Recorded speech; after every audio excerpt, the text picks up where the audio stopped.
Halo rek, ya apa kabar ya? Moga-moga api-api ayo rek, sehat-sehat selalu ya rek, rezekinya lancar, penggawaannya lancar. Nah, kali ini buat kalian yang seneng ambil anime, Tove Video bakal memberikan 5 referensi anime sehingga rayu meripat memberbesmi di rek, alias berkaca-kaca. Kira-kira apa aja rek anime nih? Langsung simak video ini. Film animasi Jepang berjudul asli Josto Rato Sakanachi ini berkisah tentang Suneo, mahasiswa pecinta scuba diving. Jadi senangannya nyelam ya rek, yang ingin melanjutkan pendidikannya di Meksiko. Ia berkenalan dengan Josh, gadis lumpuh yang tinggal bersama neneknya. Jadi satu malam Josh ini moro-moro meluncur kok nang gang rek. Terus nabrak si Suneo. Nah, itu awal mula mereka berkenalan. Sikap protektif si nenek terkadang dirasa membatasi gerak Josh. Namun sikap nenek itu semata-mata untuk melindungi cucunya dari hal-hal berbahaya di balik tembok rumah mereka rek. Josh dan Suneo kemudian berbagi hari bersama nenek. Sampai suatu ketika si nenek ini meninggal dunia. Josh akhirnya bingung karena nggak ada saudara lain selain nenek yang mau ya. Tapi si Suneo ini mendukung mensupport terus Josh untuk tetap maju. Karena Suneo tahu kalau Josh ini pintar gambar, pintar ngelukis gitu ya. Momen kebersamaan Josh dan Suneo ini kemudian membuka pandangan mereka tentang kehidupan, cita-cita, dan ambisi rek. Jadi film ini apik banget ya rek, gawe memotivasi diri kita waktu kita dalam kondisi terpuruk ya, kondisi lemah itu, agar kita tetap semangat, tetap berjuang mengejar apa yang kita inginkan atau apa yang kita cita-citakan rek.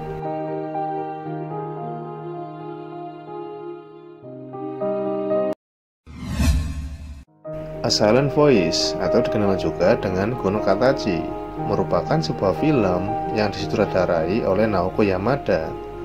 Film ini diperankan diantaranya oleh Miyu Hironi, Saori Hayami, dan Aoi Yuki. Film ini menceritakan tentang seorang remaja laki-laki bernama Ishida Suya yang sering membuli murid pindahan yang tunarungu bernama Suku Nishimaya. Suko harus menggunakan tulisan dan bahasa isyarat untuk berkomunikasi dengan teman-temannya.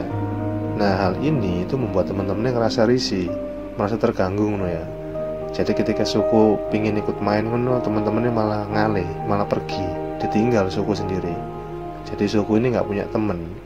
Tapi Suko ini punya satu teman perempuan yang sangat baik ya sama Suko. Cuman nggak sampai lulus sekolah, temannya ini pindah rumah gitu. Jadi otomatis sekolahnya ikut pindah.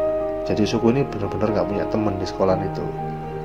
Nah, teman-teman Suya yang tahu dia membuli Suko malah ikut-ikutan melakukan yang sama kepada Suko. Hal itu membuat Suya merasa bersalah, bahkan ingin mengakhiri hidupnya waktu dewasa itu. Jadi sempat mikir untuk bunuh diri karena ngerasa bersalah sampai Suko tadi. Hingga suatu hari Suya kembali bertemu dengan Suko Pertemuan kali ini membuat diri Suya mulai berubah. Dia sangat ingin berteman dengan Suko. Film ini apa ya untuk mengajarkan kita agar tidak membuli orang lain. Karena bully itu bisa menyerang mental si korban ya sehingga si korban ini berpikir untuk melakukan hal buruk, misalkan melukai dirinya atau bahkan bunuh diri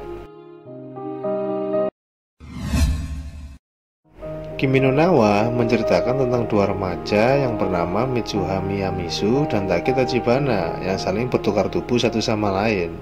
Awalnya mereka tidak menyadari pertukaran tubuh itu. Mereka menganggapnya hanya mimpi semata. Tetapi orang-orang sekitar mengatakan kepada keduanya mengenai keanehan di diri mereka. Belum lagi kejadiannya terjadi lebih dari 3 kali. Jadi keanehannya itu mulai dari tidak mengenal teman satu kelasnya, satu sekolahnya. Terus berangkat sekolah itu terlambat karena nyasar. Setelah saling menyadari keadaan satu sama lain, Taki dan Mitsuha sepakat untuk mencatat keseharian mereka dan menyampaikan hal apa saja yang tidak boleh dilakukan satu sama lain agar tidak dicurigai oleh orang-orang sekitar Selama bertukar tubuh itu mereka merasa terikat satu sama lain. Bahkan tanpa sadar Mitsuha jatuh cinta kepada Taki. Film ini apik mengajarkan kita meyakinkan orang lain untuk suatu hal yang mereka nggak tahu tapi kita tahu karena kita mengalami hal itu. Saat durungnya lanjut, ojo lali subscribe, tekan tombol lonceng ya rek. Oke, suwun rek. Lanjut nang video selanjutnya. I Want to Eat Your Pancreas mengisahkan tentang seorang anak laki-laki yang tidak disebutkan namanya. Jadi waktu dia ditanya namanya siapa, iku jawabnya gak niat ngono. Jadi gak jelas namanya siapa. Yang menghabiskan waktunya di perpustakaan sekolah karena ia percaya buku lebih baik dari manusia. Suatu hari dia kebetulan menemukan buku harian di rumah sakit, Rek. Buku harian itu adalah milik teman sekelasnya yang bernama Sakura.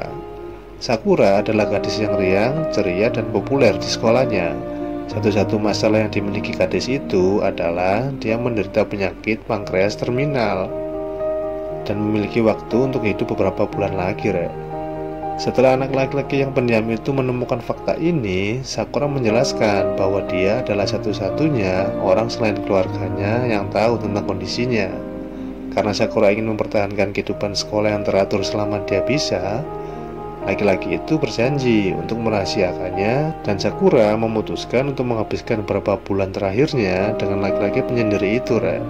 Karena Sakura merasa penasaran dengan laki-laki tanpa nama iki, Rek. Sampai akhirnya mereka saling jatuh cinta. Film ini api yo, Rek, mengingatkan kita bahwa kehidupan itu sangat berharga dan menikmati hidup dengan cara bersyukur, Rek.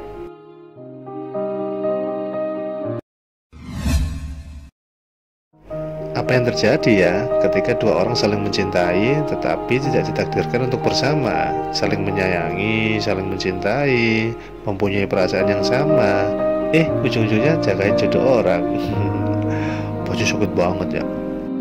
Takakito Ono dan Akari Shinohara adalah teman masa kecil, akan tetapi keadaan membuat mereka terpisah. Karena si Akari ini pindah rumah ya, Rek. Jadi sekolahnya ya pindah. Jadi mereka terpisah jarak menunggu. Tapi mereka berjanji untuk tetap berhubungan. Waktu itu mereka berhubungan melalui surat ya, Rek. Jadi saling surat menyurat menunggu. Meskipun waktu terus memperlebar jarak di antara mereka, rantai ingatan tetap ada di antara keduanya. Biosoku 5 cm menyajikan drama romantis tentang hubungan jarak jauh, Rek. Terjebak di masa lalu dan tidak dapat membuat kenangan baru. Takaki dan Akari berpegang teguh pada harapan untuk bertemu lagi. Namun akhirnya mereka tidak bisa bertemu dan hidup bersama. Karena si Akari ini punya calon suami ya, Rek. Sedangkan si Takaki ini terus mencari gitu, tapi tidak pernah ketemu. Nah, kesalahan mereka ini, waktu mereka dulu masih bisa ketemu, mereka tidak menyampaikan perasaan mereka masing-masing. Padahal mereka ini saling cinta satu sama lain. Karena waktu itu surat yang dibawa Takaki untuk menyampaikan perasaannya kepada Akari itu jatuh waktu dia naik kereta, tertiup angin, wush. Nah, si Akari juga membawa itu surat pernyataan perasaan kepada Takaki, tapi nggak dikasihkan waktu Takaki berpamitan pulang. Akhirnya sampai ending ceritanya, Takaki dan Akari ini tidak saling menyampaikan perasaan mereka masing-masing.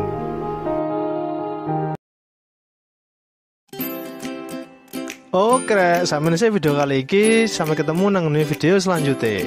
Sehat selalu, selalu jaga kesehatan ya, Rek. Dadah.